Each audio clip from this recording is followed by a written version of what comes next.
40 years, we've had an economy that rewards people who ship American jobs overseas and raises taxes on American workers, and we're flipping that on its head. We're going to cut taxes for American workers and for American companies that build here. We're going to make it harder to ship American jobs overseas. It's a total shift in the way that we've done economic policy in the United States of America, but it was necessary. So, yeah, we're going to cut your taxes. You're going to have more money in your pocket, and that's, of course, going to help you deal with the cost of inflation. But that's not about offsetting the tariffs. They work together. We want to penalize people for shipping our jobs overseas. We want to reward hardworking Americans. It's all part of the same policy. For 40 years, we've had an economy that rewards people who ship American jobs overseas and raises taxes on American workers, and we're flipping that on its head. Things are getting increasingly difficult for Donald Trump, especially when he can't even keep his most loyal MAGA Republicans in Congress united. Over the past few days, we've seen his trade war escalate in ridiculous ways, and the economy continue to worsen. Now, some of Trump's biggest allies are turning against him, publicly criticizing and betraying him. One such Republican, who Trump will surely be upset with, just made a public move that has drawn attention, and Trump's recent post reflects his frustration. We'll dive into all of this shortly. But before we do, if I could quickly ask you to leave a like on this video, and if you haven't already, and you enjoy our channel, to hit that subscribe button. It goes a long way, and it really does mean a lot to me. Now, before we can get into this MAGA Republican stabbing Donald Trump in the back, I first want to hear from one who gave the just most ridiculous and hypocritical defense that he got caught in a clip right here. Over half of the founders were publishers. They had their own independent media outlets. Half the founding fathers of this country were either directly publishers or owned portions of newspapers, pamphlets, and so on. It was all independent and fractured. There wasn't some big corporate conglomerate. It was knit together by the freedom of speech and the freedom of press. That's, of course, in our First Amendment. It's first for a reason. The reason it's all the way up there was because King George tried to stop them. Tried to stop them from memeing, tried to stop them from political cartoons, tried to stop them from, like, printing, the free press, and from being able to, like, you know, start up a YouTube channel back in the day, right? Obviously, it's the same principles, just accelerated through by technology. It's the exact same. And we had this woven into our society. This is, like, very, very American for us to have independent audiences and for us to be able to, like, speak, meme, ridicule our leaders. That is deeply and richly American. And if we don't practice it, we'll lose it. That's what this show is all about. That's what the founders were all about. And there's this incredible resetting of the table where guys like Joe Rogan are more powerful than MSNBC, Fox News, and CNN combined. It's just a matter of fact. He just gets more views. And that President Trump, instead of going and groveling on C-SPAN, President Trump went to Theo Von and Andrew Schultz's podcast and, like, NFL podcasts, totally apolitical podcasts, actually, and cultural. And President Trump won in all of those arenas. And then he won the presidency. And then they realized, like, we've totally lost the plot. We've totally lost control. And that's how important this it is fragile right now, very fragile, but robustly growing movement is. Go to a college campus, touch grass, ask a young person, like, where they get their news.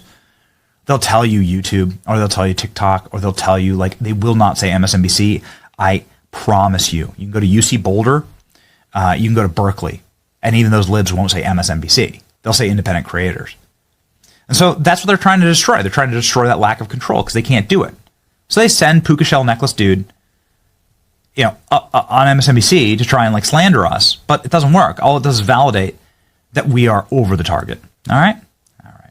The attempted defense from the MAGA media has been both pitiful and predictable. Are they seriously suggesting that money doesn't matter and losing it doesn't hurt? Is this what they meant when they criticized Joe Biden for rising egg prices, which were a result of post-pandemic inflation caused by Donald Trump's policies? Of course, that's not the case.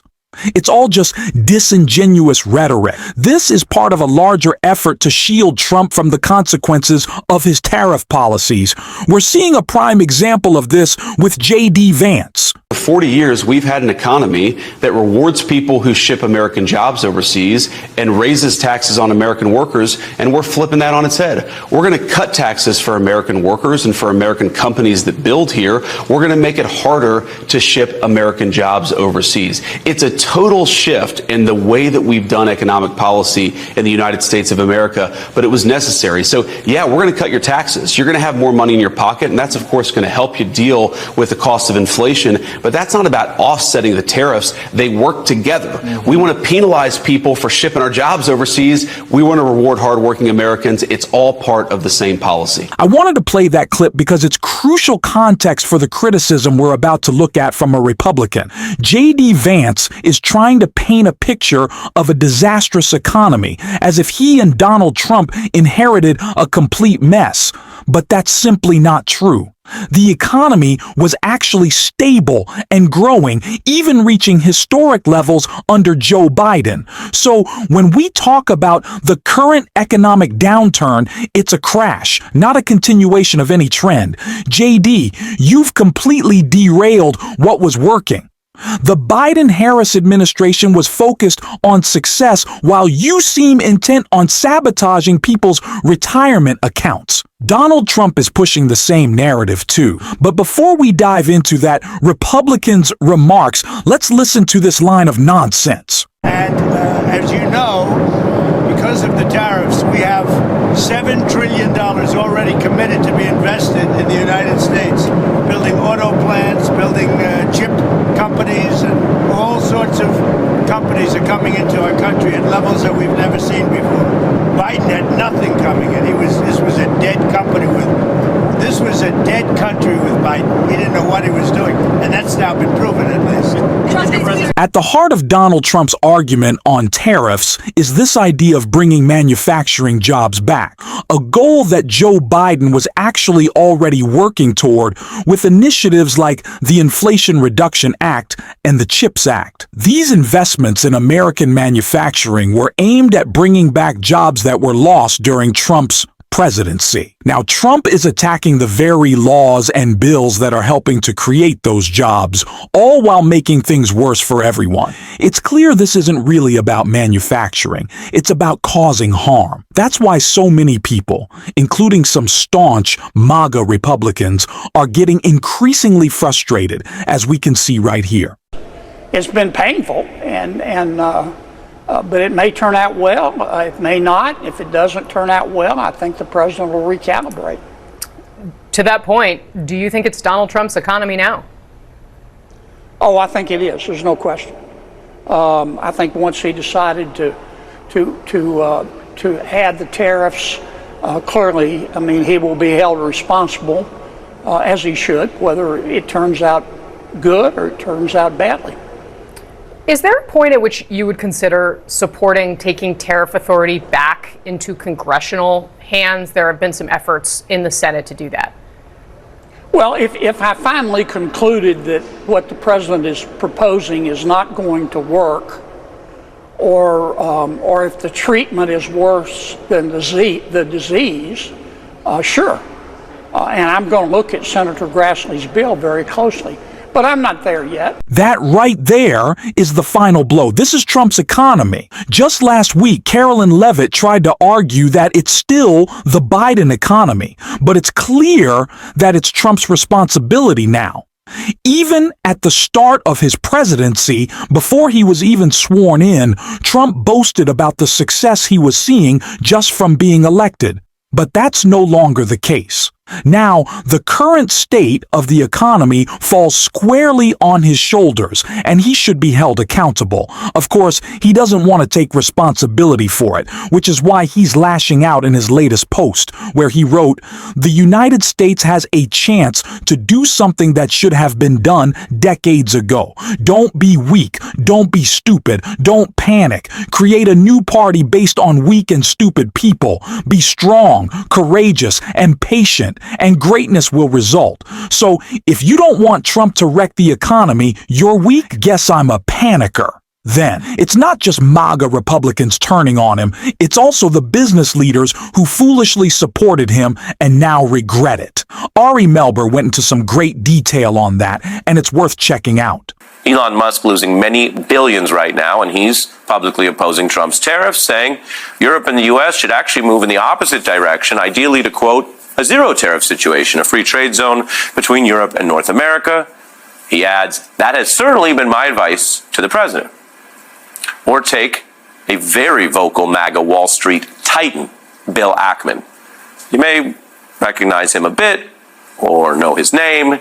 When you look at those Wall Street hedge fund and big sort of masters of the universe, to use the old novelistic phrase, he's been really atop them in the recent era, last year or two, as the MAGA guy. And he recently specifically endorsed Trump's economic plans after the election. We're stepping into, I would say, the most pro-growth, pro-American administration I've perhaps seen in my adult lifetime, certainly. I would say everyone is incredibly enthusiastic, really about a new administration that's about efficiency, removing the impediments to growth, deregulation.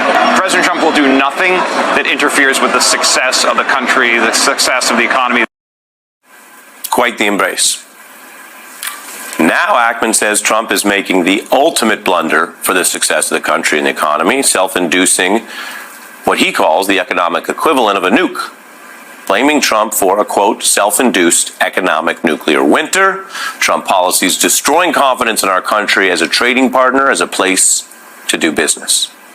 Now, that billionaire's analogy might sound a bit extreme, equating these costs with the death toll of nuclear war, but his point is that Trump's policy here is so obviously bad on the evidence, on what we know about economics and the foreseeable results of the $6 trillion we just lost, that it's so extreme and dangerous it could hurt hundreds of millions of people for years, not a month or two, for years. Now, economists agree on that point if Trump is stubborn and ignores the reality and costs and presses on with this. Some of it, even if he presses on and then tries to dial it back, will not be easily reversed. Again, Ackman saying this will, the nuclear winter as he calls it, take potentially years or decades to rehabilitate. Potentially decades to rehabilitate. That's a lot of economic pain. Most of it hits working people the hardest. They have the leanest savings or no savings or live on debt, so they can't just afford a recession and live on like normal. And I want to show you tonight, right now, I mentioned we're going to go through the multiple lanes, and I'm going to get to those national protests, which are significant and are a different metric for what we're seeing across all the measurable ways Americans are perceiving this. But before I go any further, I just want to point out this nuclear winter concern is a long ways from Mr. Ackman's Trump guarantee that I showed you that was just 116 days ago. President Trump will do nothing that interferes with the success of the country, the success of the economy. It's a long ways from saying Trump will do nothing that interferes with the success of the American economy to what Mr. Ackman now updates as, his words, the risk of a nuclear winter. Now, that's just from Trump's boosters, and many thought they'd be getting richer, or at least do no harm. A, quote, pro-business administration. But like so many other people who listen to Trump's words without really understanding what's happening, even the very smart and the very rich, they now have buyer's remorse. So we have this broad, stark rejection of Trumpism from his own allies, from the Wall Street bankers, and from the CEOs who are actually living through the first waves of this, which may not be the last.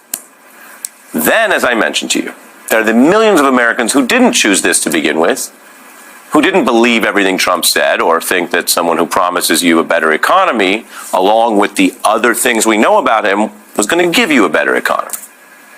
There are people living with the consequences regardless of how they voted, and many people don't vote but are living through this. And while the market reaction is confined to economics, Wall Street has a one-track mind, and under law, business leaders have a legal duty, by the way, to put money above everything else in how they invest or run a company. So investors and hedge funds they're dropping out of American stocks because of what Trump is doing, undercutting the value of those stocks.